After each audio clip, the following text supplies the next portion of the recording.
Yo, what's going on? Welcome to another episode of the It's Needed podcast, where we discuss real issues involving law enforcement in the community. It's your boy Ryan Tillman, founder of Breaking Barriers United, and I'm joined today by the light-skinned wonder himself, Mr. Oh No, it's the Popo. What's the word, brother? Oh man, bro, I'm chilling.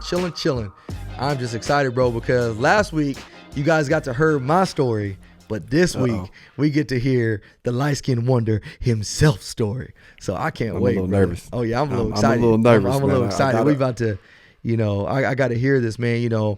I can already imagine it now. When I was younger, I used to hike up 2 miles with backpacks. 2 miles. With backpacks all uphill. No by shoes myself. on. By myself. No pillow. No sleep. By myself. So, Man, I'm excited. I'm a little nervous, man, because you killed yours. So I got big shoes to fill. Nah, you definitely don't got no big shoes to fill. And, current events, a lot of new current events going on. By the time you guys are hearing this, the 49ers will most likely have won the Super Bowl. So the Super Bowl has not occurred yet. But when it does happen, I can tell y'all now, they will be Super Bowl champs. So I'm just saying. Yeah, we're gonna leave that a blank, Billy. We're gonna leave that a blank. No, do not edit that out. Do not edit that out, man. So what's new in Columbus, Ohio, my brother? Can't call it, man. Just waiting on this baby to get here. Oh, I forgot about that. Baby Ryan is almost here. Oh, listen to him. Yeah, all right. They don't have me making a trip, man. Baby Ryan is almost here and in the building. Okay. Ryan, it's needed Johnson. It's got a nice ring to it. Hey, that's what the baby's name is going to be. Ryan is needed Johnson, bro. I like it. It's got a nice ring to it. Oh, man. So, hey, guys, I don't want to waste too much time just because last episode, you guys got to hear a little bit more about me on a personal level. And that's what we're going to do today. We're going to do the same thing, but only this time we're going to do it with AJ. And so I don't want to take any more time away from AJ. I want to get right into who AJ is. Who is Mr. Oh No, it's the Popo, the man behind, all the TikTok videos and the man behind the viral Instagram and Facebook page. We want to know you on a more personal level. I want to get to know you even more. I mean, you're already my brother, but the only way that blood gets closer is by knowing each other's story, man. So let's go, man. AJ, tell us a little bit about yourself, bro. Where you come from, man, and what was life like growing up for you? Man, so just a forewarning. I'm gonna get very detailed and very personal on this podcast. So excuse me if I get emotional. If I just ramble a little bit or if I got to take a break. So just bear with me. So my name is Anthony, AJ Johnson. The AJ came years later. I'll explain that. I was born and raised in Columbus, Ohio on the east side. And when I was born, my family lived in an apartment complex known as Uzi Alley. All right. And it was called Uzi Alley because of the amount of violent crimes that were involved with a fully automatic weapon of some sort. So when I was about between 8 to 10 years old, the government came in and they said, you know what? My bad. Sorry about that. No, you good. It's hurt that bad. All right, cool. We good. Yeah, all right. Adjust your video? 1 second. So sorry about that, bro. You good, bro? It was hurting. All right, cool. You good? Yep. All right. So when I was about 8 or 10 years old, the government came in and they said, you know what? This apartment complex is beyond repair. They had already tried shutting the basement of the apartment complex down because that's where a lot of murders and rapes happen. And that's where all the washer and dryer machines were. That didn't work. They tried to beef up patrol. They hired security. None of that stuff worked. So when I was 8 to 10 years old, they came and they said, everybody just has to leave. We're going to demolish it. We're literally going to bulldoze this entire apartment complex down. And we're talking project style complex, right? There's probably 4 to 5 towers in this one big square block radius, or maybe it was 2 square blocks. So in that time that I lived in Greenbrier, I don't remember much. I remember it was a small 2-bedroom apartment. Me and my older brother slept in the same bed. The living conditions were less than average. We had roaches and it was violent. I mean, we would hear gunshots all the time. The helicopter was always overhead.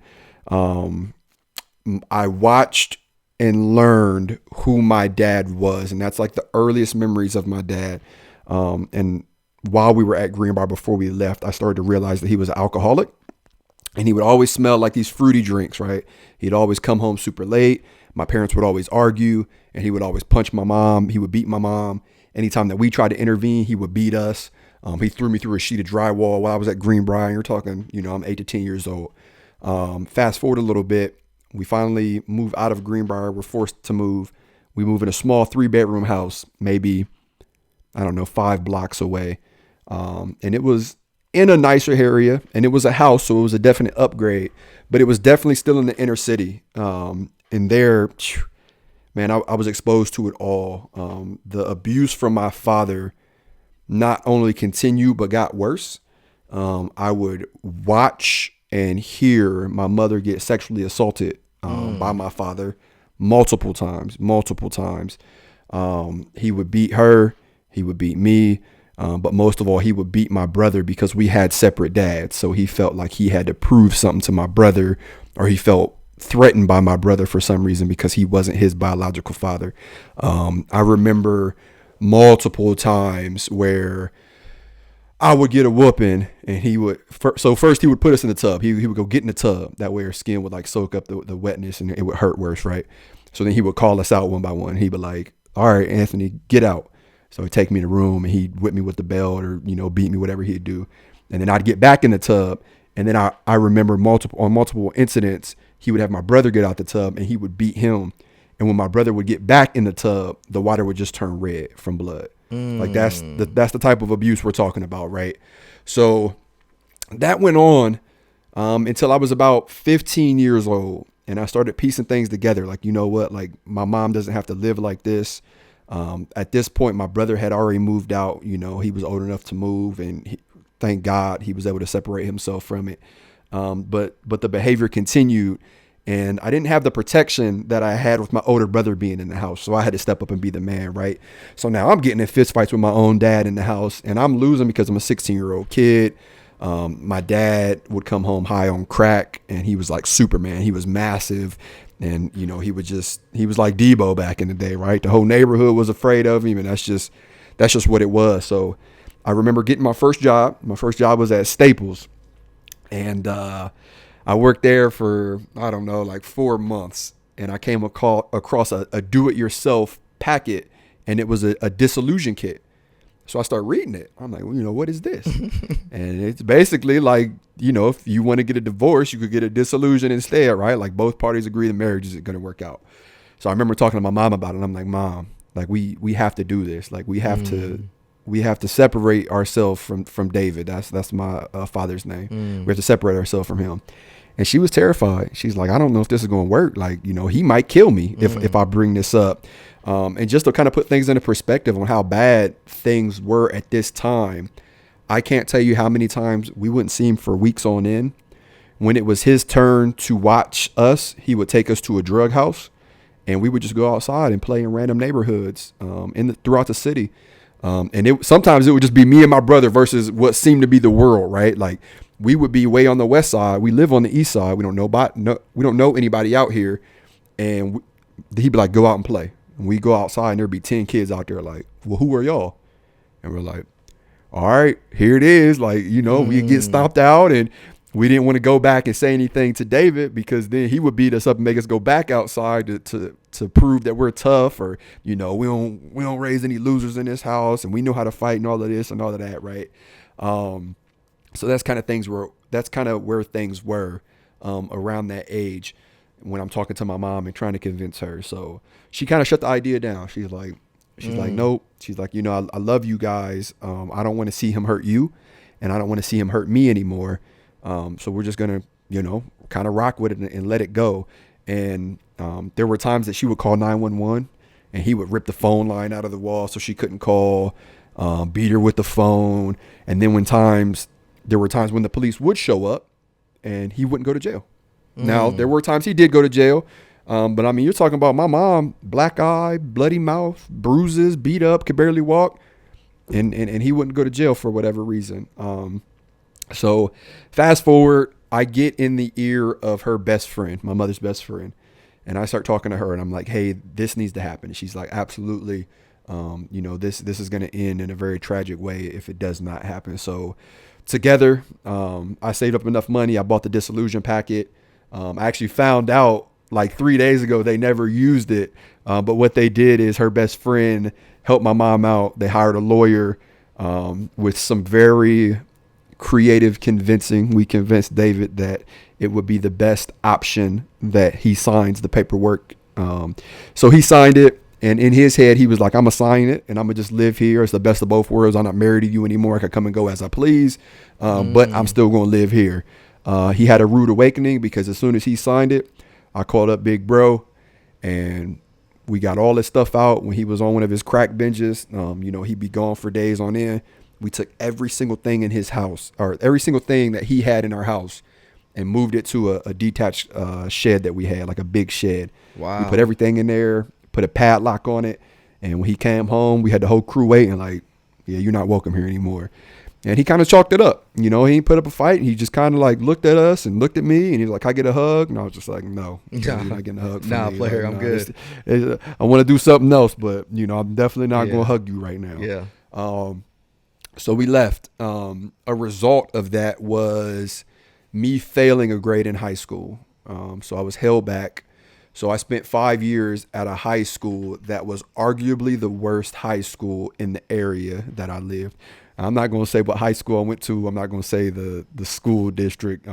They have came an extremely long way. It's night and day compared to what it is now to what it is then. But, our school would get shot up by drive-bys. We didn't have glass windows anywhere in the school. People were buying and selling not only drugs, but guns. Like in broad daylight. Like it was something you would see on TV. You would shoot dice under the stairs. You would smoke weed on the path. And at this time, around 16, 17, I first started smoking weed, right? Because that's what everyone around me did. That's what all the cool people did. So I picked that up. And I was just your average inner city kid that would smoke weed every day, didn't care about his future, definitely didn't care about school. I was getting suspended for fighting. I was always getting in trouble with the law. They were always bringing me home for running from them, doing whatever, right? Like you name it, I was involved in some sort of shape or fashion. 5 years after going to my high school, summer school every single summer, credit recovery every single year, I finally graduated, and I graduated with a 1.37 GPA at the very bottom of my class. We're talking 5 years in, all right? Still almost didn't graduate. So I graduated, and I remember thinking, like, I made it. In my mind, like, this is going to be the pinnacle of my life, like the most successful part of my life. Like, I made it. There's nowhere to go but down from here, right, baby? Enjoy the moment. So we threw a big 3-day party at a hotel, and it was crazy. There were fights and guns and drugs and all of that. So I was ready to move out, right? I'm a man now. That's my entire life. When you're 18, you got to be a man, get your own, right? So I'm like, I'm 18. Call up my homeboy that I had just met my senior year, but he was real cool, and he was a white guy. There weren't many white people at my school, and I'm like, hey, I'm not gonna say his name. I'm like, hey. We should get a house together in our apartment. And he's like, I got something better. He goes, the house that I am currently living in, which is like right down the street from where I lived at the time. He's like, my mom is getting ready to move out. And she said that we could all move in as long as we pay her X amount of dollars a month. She's going to be in Michigan, so she ain't even going to be nowhere close enough, and we could do whatever we want. So what do? We call up all of our closest friends. 5 of us moved into this 4-bedroom house, right? Wow. It had a full basement. So that was like the next best thing. Man, almost immediately that house turned into a gang house. They were selling drugs out of the house. There were guns in every single room of the house. I remember going out and having my buddy install an extra lock on my bedroom door just because there was so much traffic in and out of the house. There was a party almost every night. And I'm like, I can't sleep like this. Like, I'm trying to work. We're smoking every single day. We were probably high more times than not, like while we lived at this house. So what had happened is we would give my buddy money, and then he would put it in his bank account, and then he would write a check for his mom and send it to her, right? So we're about 9 months in. By this time, think about this, 9 months into living in this house. By this time, the front door doesn't shut. The back door doesn't lock. The refrigerator has mice that live in it. The stove doesn't work. There's graffiti on the walls, holes in the wall. There's a hole in the floor where we ran like wires down. And so you guys like are renting this Xbox spot together. What's that? You guys are renting this spot? From my buddy's mother. Y'all definitely need to get y'all security deposit back. Yes, absolutely. So she shows up. She pops up. She walks in, looks around, and she goes, "Oh, y'all got to go." She's like, "Y'all got to get up out of this house right now." So being young, dumb, thinking that we're thugs, invincible, we're like, "Nah, we ain't going nowhere. Like, you got to figure something out. Like, we'll fix what's broke, but we ain't moving out." So we kind of go back and forth for a while. And I actually get into a fight with my buddy because he's like, "Man, don't be talking to my mom like that." And I'm like, "Well, your mom is tripping." And we actually get into a fist fight. But come to find out, she originally came back because she didn't get the money that we were giving my friend, right? Oh, so what he was over there living right. He was pocketing the money for 4 months straight. Never sent her a check, right? Wow. So then that was a whole other fight. So, push came to shove. Things were getting bad. And she's like, "Look," she's like, "this is the deal." She's like, "I know what y'all are doing in this house. I know what's in this house. By the time I come back, if y'all ain't going, I'm bringing the police with me." So none of us went in trouble with the police, especially on a level like this. So I'm like, man, I don't know what's going on. And in my mind, I'm like, normal people, and I put normal in quotes, go to the gym when something's going wrong. And you got to keep in mind, I'm this stoner young kid, super skinny, never played sports, like unathletic, uncoordinated. But I'm like, I'm going to go to the gym because that's what, quote unquote, normal people do when they're going through situations. So I remember getting a gym membership around that time. And I would go there every night after work. And it was partly because I wanted to get away from the house because the house was wild. I mean, it was, you name it, Ryan. Like, it was going on in that house. Yeah. All times of the day, all times of the night. Like, I bought earmuffs and I would sleep with earmuffs just because it would be so loud. Oh, you would hear goodness. people shooting guns in the backyard. I mean, it was wild. So I know there's somebody out there right now listening like, how did AJ become a police officer?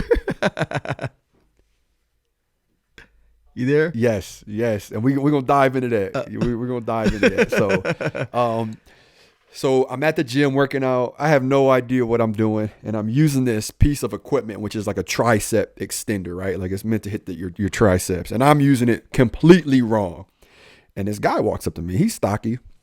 And he goes, "Hey," he goes, "You're using that machine wrong." And I snapped on him. I'm like, "Man, first off, ain't nobody tell you to come over here and tell me how I'm using this machine wrong."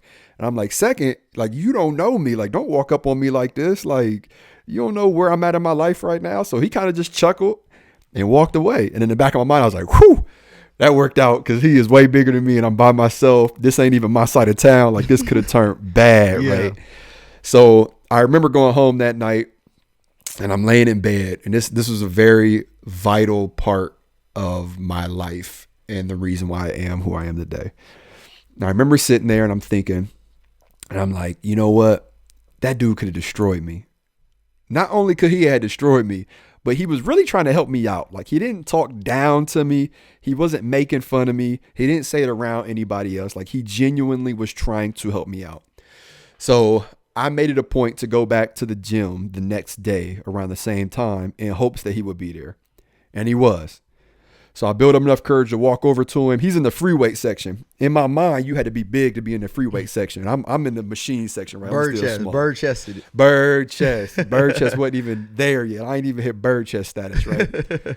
So I walk over to the free weight section and I go, "Hey, I don't know if you remember me from yesterday or not." He goes, "Oh, I do." And I'm like, "Oh, here it go. He about to punch me in my face, right?" And he goes, "Yeah, I do." And I go, I want to apologize. And he kind of smirks. And I go, I was completely out of line. I was like, I'm going through a lot right now. So like, you just caught me off guard. Like, I don't know who I could trust in my life right now because somebody that I thought was my friend turned out to not be my friend. Like, I'm whirlwinding right now. And without hesitation, he goes, "I get it. No worries." He goes, "I'm at the gym every day around this time. If you want to work out, I'm here." So I'm like, bet, like, absolutely, man. Like, you're got a free swole, bro. Like, personal I'm trying to trainer? get like you. Yeah. Like, he cocked diesel. I'm trying to get like you, right? So push came to shove. My buddy's mom came back. She brought the police, like she said. Luckily, everything was out of the house. Most of my stuff was out of the house. At the time, my mother had just moved into a small 2-bedroom apartment because after the divorce, even though we never really seen the fruits of my father's labor, he did help out every now and then. But after the dissolution or divorce or whatever you want to call it, she couldn't afford the house. So they took the house from her. So she moves into this small 2-bedroom apartment. I call her up. I'm like, Mom, guess who's moving home? And she's like, not you. I mean, like, you can, like, if push comes to shove, but like, yeah, she's like, you can if you want, but like, this is, I want you to be a man, figure things out. So I end up temporarily moving in with her for, I don't even know if it was a month. And I'm at the gym and I'm just venting to my new workout buddy, right? I could just be transparent with him because I didn't really know him. Yeah. And we had no connection whatsoever. He didn't know any of my friends. He didn't know anybody in my circle. So I felt like I could just tell him whatever. And I would have no fear of it getting back to somebody or him judging me in a negative way. So I'm just telling him, like, look, like, me living with my mom is not going to work. I love my mom to death, but she gets on my nerves at times. I'm defeated as a quote unquote man because now I'm forced to live back. Like, it's just a bad combination. Right. And once again, without hesitation, he goes, look, man, he goes, I haven't known you for that long, but he goes, I could tell you're a good kid. And I should say that this guy's a little older than myself.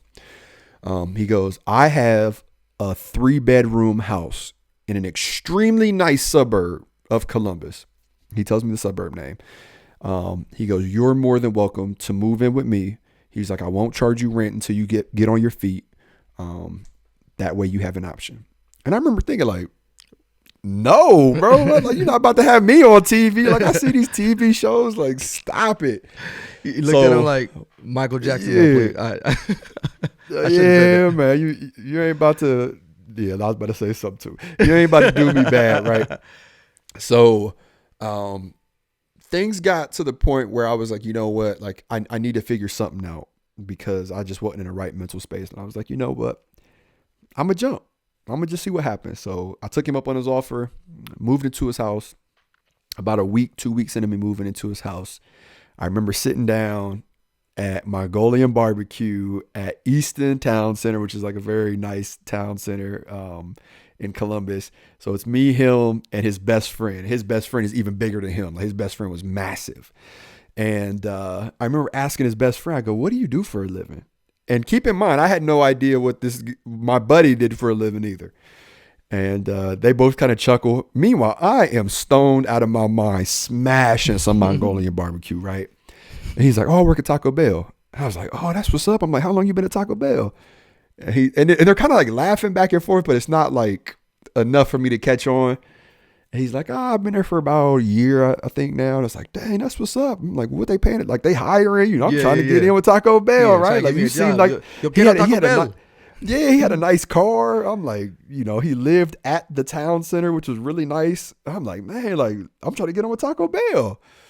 So he's like, just give me some BS answer. And I'm eating. Then I look up at him and I look at my buddy and it clicks. And I go, hold on. I go, y'all are cops.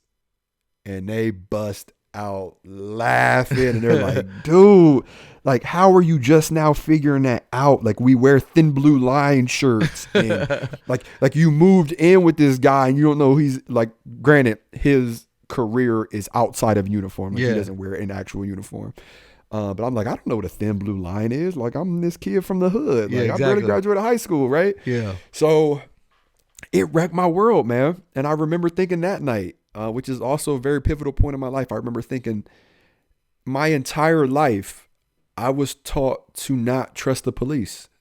And that was validated by times where my mother would have a black eye and a bloody mouth, and she would call the police and they would show up and my father wouldn't go to jail, even though the phone line was ripped out of the wall, and there was holes in the drywall, and the living room was a mess, broken glass everywhere. It was validated by times that I was pulled over, and in my mind, I was pulled over because I was a young minority, because my passengers were black, not because I was speeding, which I was, not because we were smoking in the car, which I was, not because we had drugs in the car, which we did, right? Every time I would turn on the radio, F the police, F them, right? Every time I would turn on a movie, the cops were doing something they're not supposed to be doing. Every time I would turn on the news. So here I am, 18 years old, and I now live with a police officer who I shouldn't trust. I'm now confiding in two police officers. They all know my deepest, darkest secrets. They help me out in a time of need. So the next day, I approach them and I apologize out of the blue. I go, "Hey, I'm sorry, guys." And they're like, "Are you high?" And I'm like, "Not right now. I probably will be later, but I'm not right now." And I apologize to them, and I go, my entire life has told me that you guys are racist. You guys are killers. I can't trust you guys. And within 4 months, you guys completely destroyed that with 1 moment, 2 moments. And it really opened up the door for me to consider that maybe what I was hearing and what I experiencing wasn't really what it is.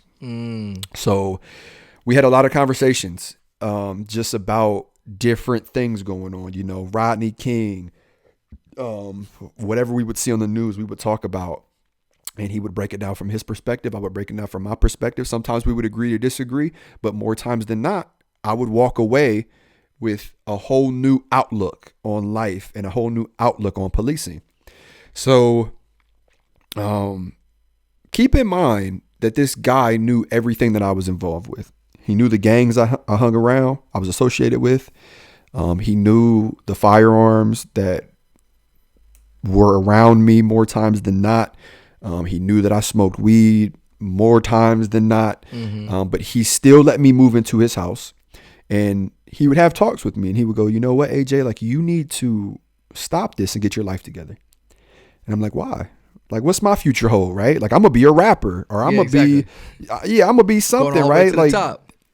Right. I'm gonna be something to where I don't need to not smoke weed, and I don't need to not hang around gangbangers because this is my family, right?" So he started planting these seeds, and eventually he started watering them. And then he comes to me with the idea, and he goes, "AJ," he goes, "you need to be a police officer." And I laughed in his face. And I remember almost yelling at him, like, "Do you not know who I am? Like, do you not know that my father was an elementary school dropout? He can't read or write. Like, I would have to read letters that we would get in the mail from relatives in prison to my father because he can't read or write. And then I would have to write letters back, right? Like that's where I come from. Like, I come from a house where I lived with a ton of gangbangers.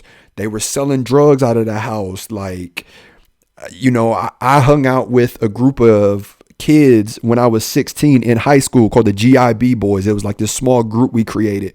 And at one point, one of them hits me up when I'm with my girl, and they're like, "Hey, you trying to ride?" And I knew what that meant, right? Like, they're going to rob somebody. Like, "AJ, you trying to go rob somebody, come up on some money?" And I remember looking at my girl, and she was like, "No, like, spend time with me." So I'm like, no brainer, I'm gonna spend time with my girl. But what they did is they stole a car, and they went to the north side of Columbus, and they had 1 real gun and 2 BB guns, and they waited for an old lady to come out of a check cashing place, and they stuck her up, took her purse. But what they didn't know is that SWAT was watching all of us, waiting for us to make that same mistake. So all of them were arrested. Like, and you're telling me that I need to become a police officer? Like, I smoke weed every single day of my life. Like, I need to become a police officer? And he looks at me, he goes, "Yeah."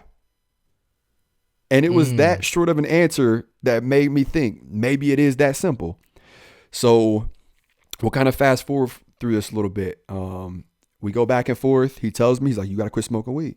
So I'm like, "All right." So I remember calling my homeboy up. We threw a big party, and we smoked until I couldn't smoke anymore. And I told everybody, I was like, "This is my last time smoking." And I haven't smoked weed since. He's like, "You got to stop associating yourself with these people, these gangbangers." And I'm like, "Why?" And he goes, "Where are they going to end up in 5 to 10 years?" And I'm like, "Okay." So I started distancing myself from individuals, but at the same time maintaining communication with a lot of them that I consider my brothers.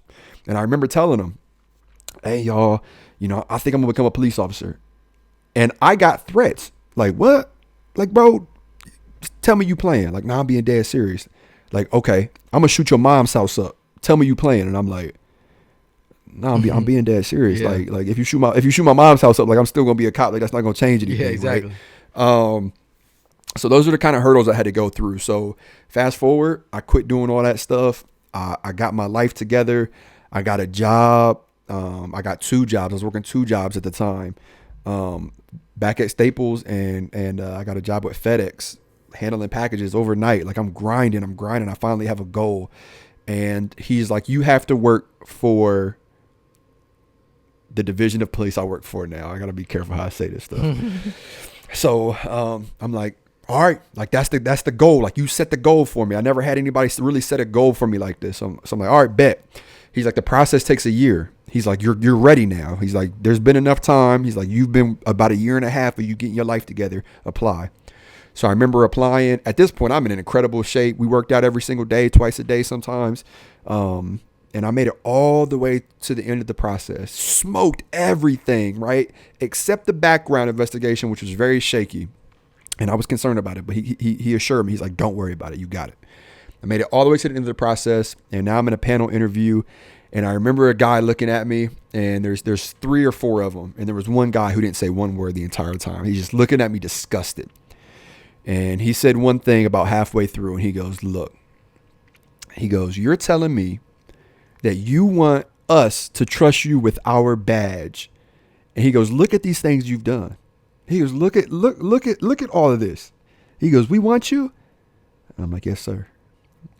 And we finished the interview. I go home. A week later, I get a letter.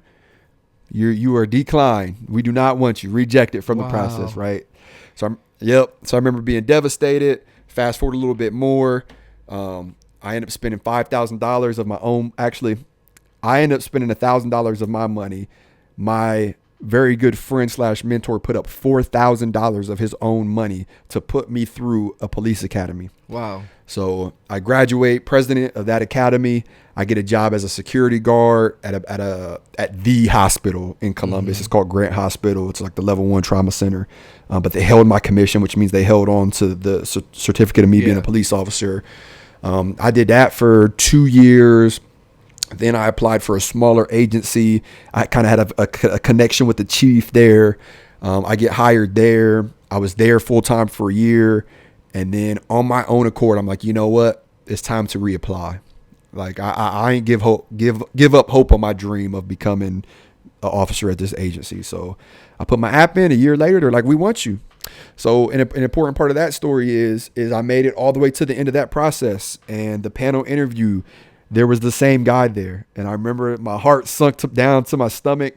And as soon as I walked in and I'm sitting there and he's doing the same thing, he's looking at me disgusted. Mm-hmm. And he said one thing during the entire time of the interview, just like he did before.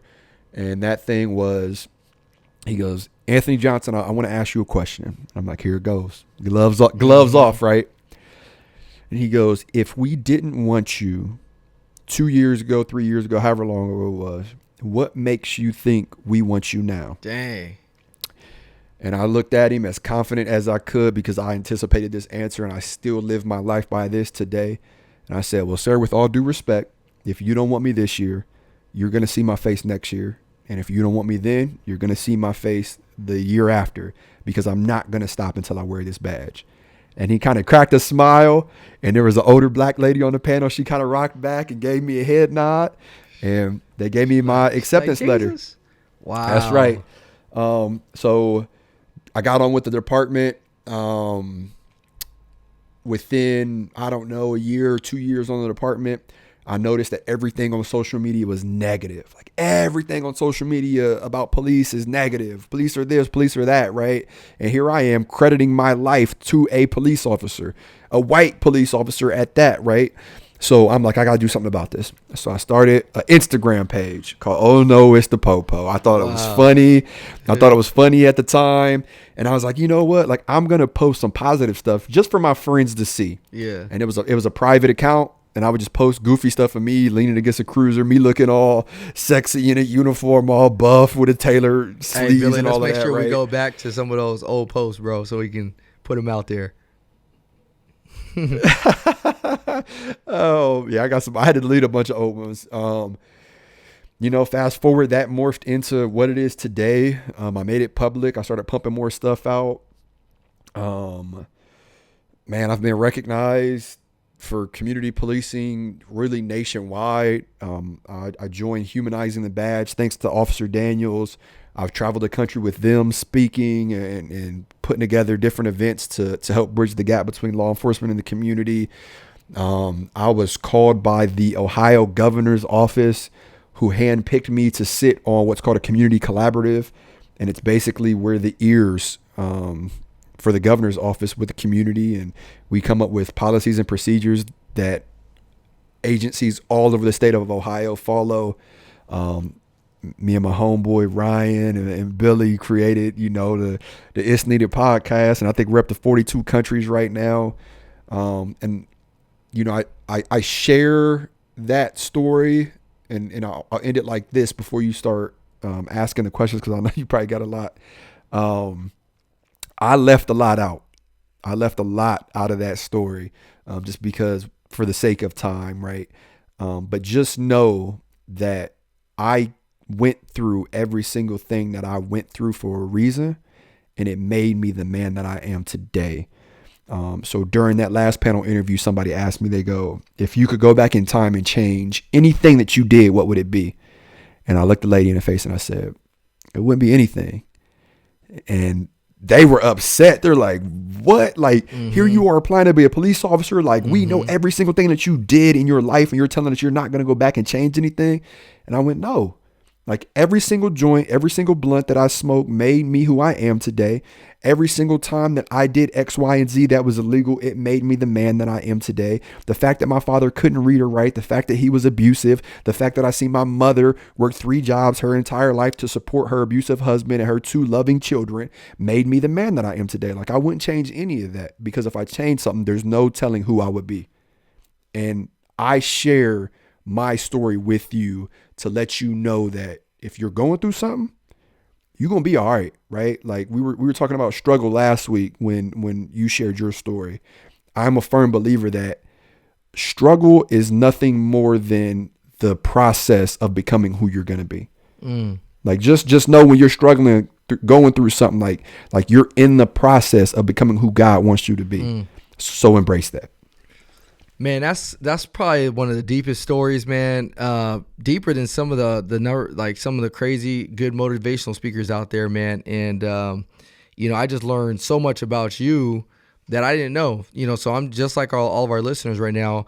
I'm learning about Mr. Oh No, it's the Popo himself. Now, one of the questions I have for you, A, is that in our job we go and see a lot of tragedy all the time, every single day.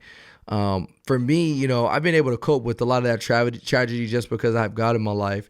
But one of the things that's hard for me to comprehend is anytime I go and deal with situations involving children, whether it's, coming from a broken home, whether it's they're homeless, whether it's are getting abused, whatever it may be.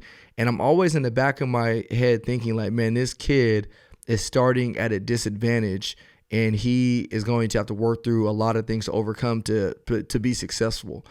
How did you do that at such a young age? Because you went through, a lot of that stuff, if not more. And so what, at a young age, like what kind of kept you, motivated and going, to get out of that situation? Yeah. So 2 things. Part of what I left out in the story is my testimony. And my testimony takes a lot of time because there's a lot that goes into my testimony. I'll give you the short and sweet version of that.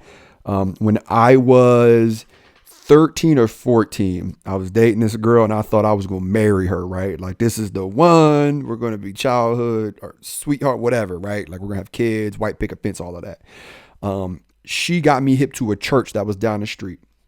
And she's like, you need to come to this church. I'm like, I'm not going to no church. Like, are you crazy? Once again, do you not know who I am? Mm-hmm. And she's like, nah. She's like, they got pizza every Sunday for the kids. I was like, so I'm there, right? Because there would be times where we would just eat peanut butter and jelly sandwiches, right? Like, I'm like, you got pizza? Say less. Like, I'm there. So we started going to church for a little bit, and it was like a old, and excuse my, let me think how to say this. Just excuse my lack of better terms. It was like an old white people church. Like, they were like singing hymns, and here I am, like this young minority. I'm pants down to my knees, big old long white t-shirt, like got some Jordans on, had some gold teeth at the time. Like, oh Lord, I would love to see that. We gotta find a picture of that. Yeah, and I'm like, I'm walking into this church like, I feel like everybody's judging me right now. And I definitely got some sideways looks. But something that really helped me become the person that I am today is our youth pastor handed me a brochure, and it was for church camp. And I remember throwing it away immediately. Like, I'm not going to this. My girlfriend at the time, she's like, you know what? Like, you have to go because I'm going to go. I don't want to go by myself. She's like, plus this will be some time that we could spend together away from adults. So I'm like, say less. I'm there. So I sign up. The church actually raised enough money for me to go, which I didn't find out until way later, right? Because I thought it was just free. So the church really invested in me, the same church that I thought was judging me because I looked different than they did and talked different than they did.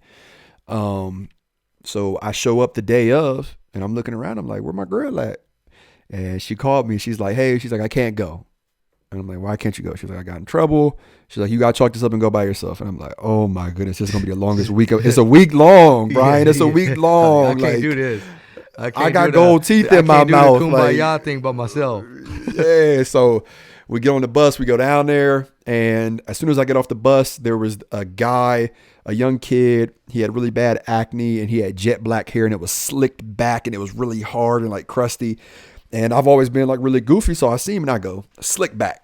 And he kind of looks at me, and everybody starts dying laughing. I was like, that's your new name. I was like, your new name is Slickback. I'm going to call you Slickback this whole week. I'm just being goofy, right? And he kind of chuckles, and everybody else laughs. And you're like, man, who is this kid with gold teeth and baggy clothes at church camp, right? I want to get to know him. So I'm chopping it up with everybody, and it was not me. It was not me. Like, it was fun to be away from the city that I'm used to, but it definitely was not me. So there was a guy's dorm and a girl's dorm. I'm sitting in the guy's dorm trying to go to sleep. We're like 3 or 4 days in. I can't go to sleep because I keep hearing a noise in the shower room. So it's like sniffling, right? Like somebody keeps sniffling in the shower room. So I'm like, man, I'm annoyed now. So I get up, go to the shower room. It's Slickback. He is crying his eyes out. And I go, hey, Slickback, keep it down, man. I'm trying to go to sleep. Crying in silence, right? Yeah. So he kind of looks at me, and this is real. This is really how it went down. He wipes his tears away. He's like, I'm sorry. And I go to walk away, and I'm like, ask him, right? So I turn around, and I go, I can see you what's wrong? Like, man, what's wrong? Yeah, what's wrong, man? He goes, look.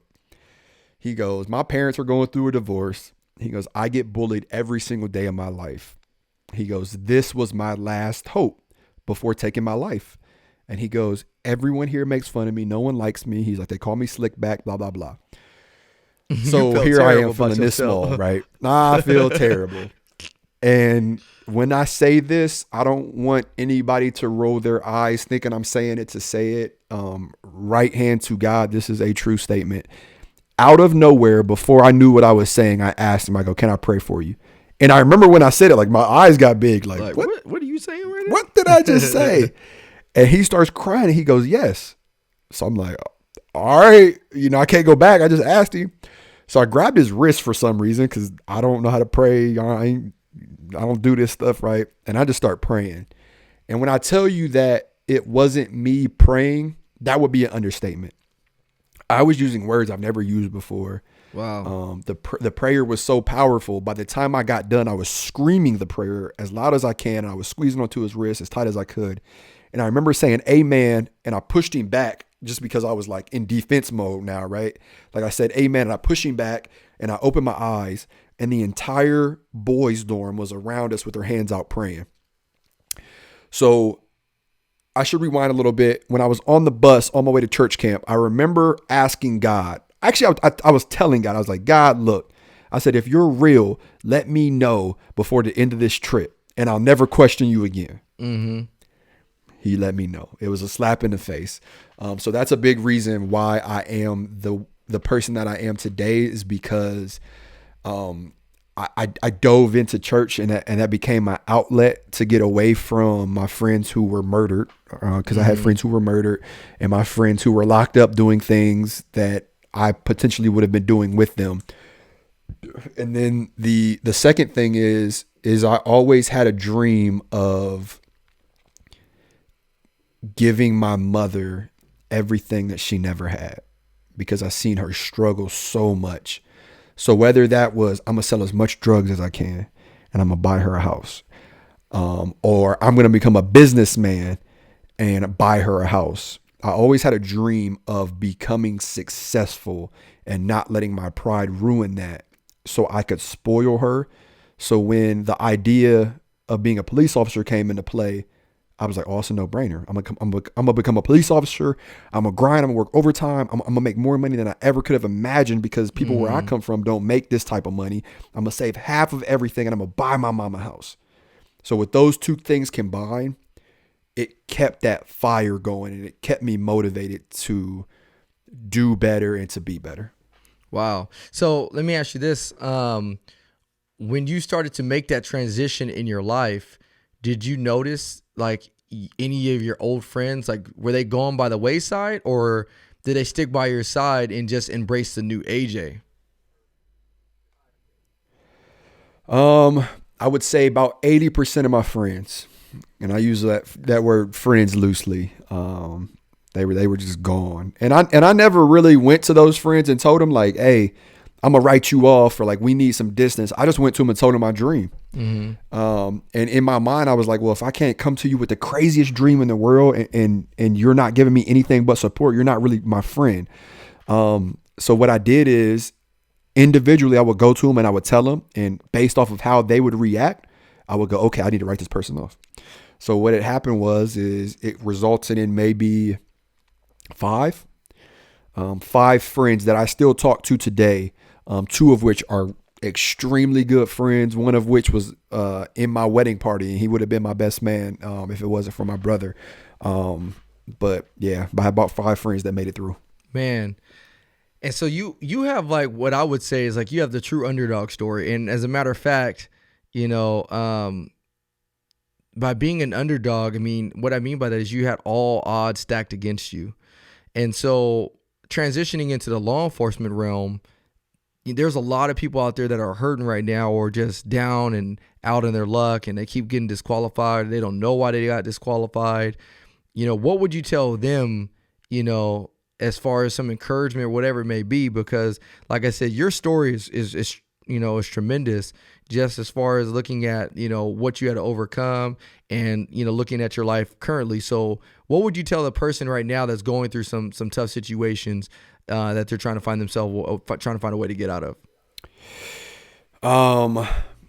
If you are in a tough situation, just know that if it wasn't for the cloudy days, if it wasn't for the rain, the storms, we wouldn't appreciate the sunny days, right?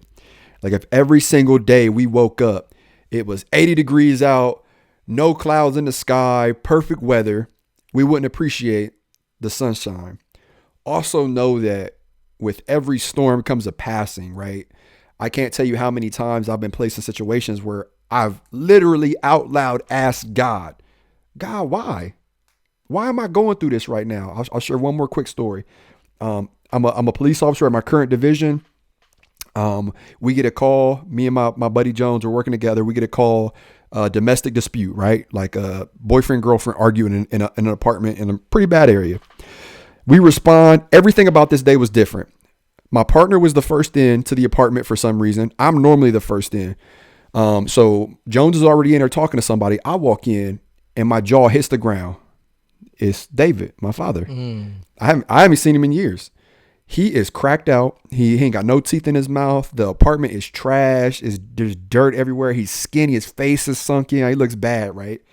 So I see him, and this whole range of emotions starts going through my head. Like, whoa, like first off, I want to do this, but I can't. I want to hug you, but I don't want to. It's just like everything, like every range of emotion. So he had the nerve to look at me. He goes, "Hey, son." And I like kind of cocked my head sideways. I'm like, "Oh, I'm about to cuss you out. Like, I'm about to cuss you smooth out." And Jones did a phenomenal job. He puts himself in between us and he goes, "Hey, why'd you call?" And he's like, "Oh, my girlfriend's acting up. We were drinking and blah, blah, blah. I want her out." So he looks around, my partner, he goes, "I mean, you can't like call or write?" And I came unglued. I literally came unglued. I was like, "You know what?" And I stopped. I caught myself. I left. I got back in the cruiser. I screamed for Jones. I was like, "Jones, let's go. Forget this run. Like, let them figure this out." So he comes out. We get in the car. We're driving around. He drives me back to the substation. He's like, "Hey, I want to show you something in the locker room." Takes me to the locker room, shuts the door behind me, and he's like, "Hey, just take a second." I'm like, I'm good, bro. Like, I don't need no second. Like, I'm from this, bro. Like, I don't need no second. And he's like, "Just take a second." So I'm like, "All right, man." So as soon as he left, dude, I started crying my eyes out. And I remember asking God, why? Why, God? Like, I'm doing everything you want me to do. Why am I going through this storm right now? It wasn't 2 weeks later. I was a youth leader for my church at the time. And I was extremely transparent with the youth in the group. So I'm sharing that story with them. And we had a couple new guys. And I shared the story with them. And I'm like, "I'm not sure why I went through it. But, just know that I'm going through it and pray for me, guys, because things are hard right now." And I'm trying to stay positive, but I'm crying talking to these guys. So we get done. And one of the brand new students walks over to me. He's like, "Hey, can I talk to you?" And I go, "Yep." He takes me to a side room. And he starts crying his eyes out. And he's like, "AJ," he's like, "I'm going through the same exact thing. Like, my dad is in and out of prison." He's like, "I've never met like somebody that's successful or happy or motivated that comes from a situation like me." And he's like, "You are like a light right now in this storm." And then it clicked, right? I was like, okay, boom. That is why I went through was for me to share that story to this young man to help him through it. And I did. And I still talk to that young man right now. He's 18, joined in the military, got his life together. Like, he's doing phenomenal. But we have to remind ourselves, like, we're not always placed in situations, but those situations can always be transformed into something much greater. And on top of that, I mean, one thing I've had to realize is that sometimes we go through situations not just for ourselves but for others, because we might be used for somebody else. And so if you punk up in your situation and don't get through it, then you're not going to be able to be used in a person's life who really needs you. So sometimes you got to embrace that struggle as, hey, I'm going through this because at one point in time I may have to be used for somebody else. So I'm only got a couple more questions for you because I know we're getting time on time, but I know we can't go back and say, like, this is what my life will look like if this, because we just can't predict the future or we can't change the past. But I just want a hypothetical for you. If your mentor never came in your life, where do you think you'd be at today? Dead or in jail. Man. And the reason I asked that question is because taking it back to law enforcement, as officers, we go out with people on their worst times, their worst days, like their worst moments in life. And we get bogged down with our own stresses of the day. And we're upset because people don't see the human side of police officers and they forget that we're humans. And so that's what the frustration is oftentimes with officers. But what happens, and I don't think officers always realize this, is that we go out with people on their worst days, their worst times, seeing in them the worst possible position, and yet we have to impact their lives. So my question for you would be is, let's say an officer came into your life, at a young age, or they did come into your life at young ages. How could they have changed your perception earlier on in life? You know what I mean? If that makes any sense. So like if I would have met my mentor but prior to me meeting him, like in my earlier years, man, I'm not sure it would have worked. I'm not sure it would have worked. I was known as, like how last week, you were describing your buddy as like the pit bull. Like that was me. Like I was the guy people will call like, AJ, I just got jumped. Like come through. Like, oh, I'm on the way. Say less, right? Like, or we about to go fight, or we about to go do this. Like, like I was that guy. So I think that God waited for the right opportunity for me to listen at the exact moment. Like he waited until I was so broken down that I was like, okay, I'm gonna just listen to this guy. I'm gonna try it and see if it worked. And it worked. But for anybody listening, like, I don't want you to think that you can't reach people at an early age. And I definitely don't want you to get discouraged if you are trying to reach somebody and it's just not happening. Like, I want you to stick with it. Exactly. Because I'm telling you right now, like, I've been blessed enough to impact a lot of people doing what I do. And I'm not even talking about the social media stuff. I'm talking about the stuff that you guys and girls have no idea about me doing. With that said, I wouldn't have the opportunity to do those things if it wasn't for someone believing in me. So you never know how far that ripple, or if that ripple will eventually turn into a wave, will go unless you commit and you stay strong. Like, if you truly believe in the cause, it's a no-brainer. You got to stay with it. And not only that, you know, people have to understand too, is you don't know at what point you're contacting a person at in their life. You may be at the very beginning where they're not going to listen to you like you said, you know, or you may be at that pivotal point in your life, or that person might be in that pivotal point in their life where you do finally listen to the person. So, you know, like you said, I was going to say, if you didn't say it, is don't be discouraged. Don't let that stop you from trying to sow, you know, some good works into somebody's life, just because you don't know at what point that's going to turn the tide for you. So I got $1 million question. I'm going to ask this just because it's funny. And, you know, I'm still mad that the dude said that I look like, who do you say, Barack Obama and Drake had a baby. Yes, bro. So everybody asks you this question, but are you white? No, I'm not white. And the ironic part about it is my father is like the question black, he's like dark. No. My biological father is extremely dark skinned, actually. I don't want to say extremely, but he's on the dark side. So yeah, I don't know what happened. The funny thing is, go ahead. I have a childhood friend who's the same exact thing. Like, his mother is white and his dad's black, and we're the same complexion. Only difference is he has like dreads, like he has like African American hair, like bro. That's so funny. Thicker. I had somebody hit me up like on it, and they were serious. Like, they dropped in my DM. They were serious. They were like, "Are you black?" I was like, "Yeah." I was like, "Well, thanks for warming me up first before you just start asking." Right. And then the last question I have, man, is, you know, what does the future of AJ look like for you? Like, if you right now, you and I, so I don't know if you guys know this, but me and AJ are the exact same age. Like, we literally are 1 month apart in age. So what was, cause we're both 32 right now. So what does a 52-year-old AJ look like? Worn out, man. Worn out. But a good worn out. Like a good, like, you know, I'm giving it everything and I've given it like everything I've got type of worn out. But man, you know, like, we talk about it all the time. Like, we talk about changing the world all the time. And I think the unique part about us is not only do we believe, like, truly deep down inside of ourselves believe that we're going to change the world, we will. We absolutely, hands down, will. Mm-hmm. So, you know, 50-year-old AJ is hopefully still out there grinding, hopefully still out there reaching more people. You know, I guess I'll be the first to announce it. You know, I have a project that I've been working on for a while, and thanks to the help of Mr. BBU himself, I'm going to be launching it, and I'm going to be speaking in schools and universities and detention centers and all of that stuff. But, you know, there's something powerful when you meet somebody of the like mind. Like when mm-hmm. I met Ryan, you know, it was one thing when we started talking about Jordans and like that surface level stuff. Like, I was like, yeah, this dude cool, man. Like, I can have a conversation with him. I can rock with him. You know, he ain't gonna mess my swag up if I'm out seen with him.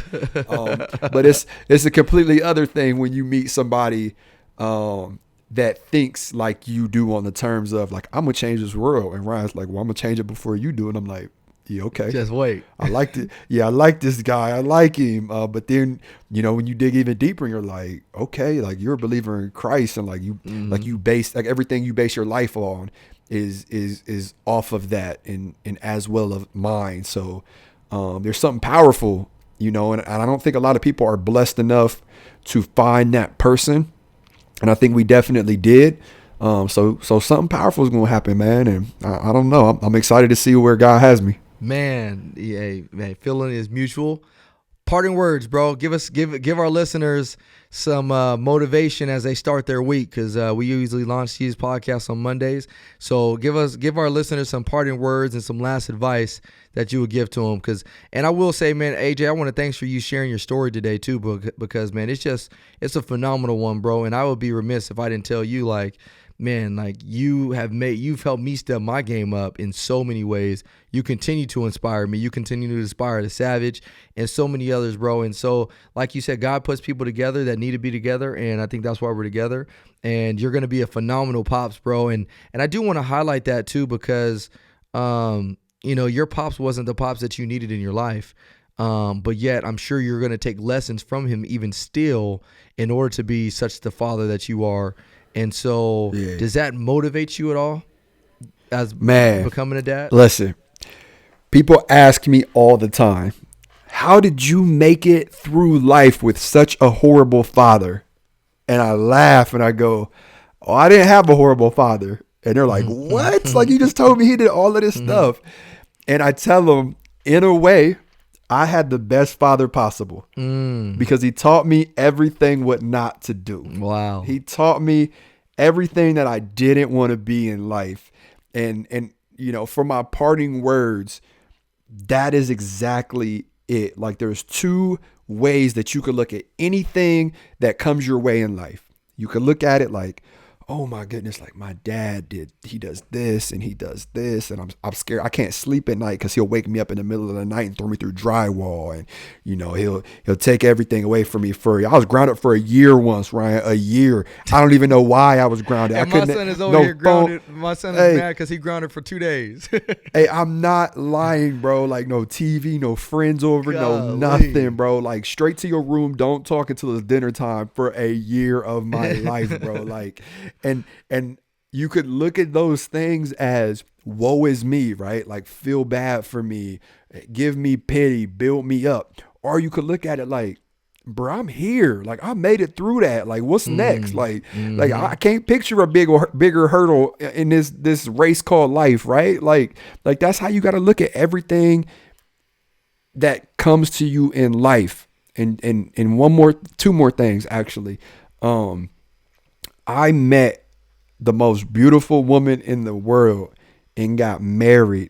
And I will never forget on our wedding day, looking her in the eyes and realizing, like, this is what it's about right here. Like all that other stuff. Like, so for the listeners out there that may be involved in, gangs or criminal activity, whatever it is, like, when I tell you, I looked my wife in her eyes on our wedding day, right after I said I do, and my entire life changed. Like, find you somebody that's going to build you up and make you better. Like, there ain't nothing I can't come to my wife with, unless it's, it's changing the TVs while she's watching Friends or something like that. But there ain't nothing I can't go to her with and be 100% transparent and her not build me up or give me sound advice. Like, find you that person.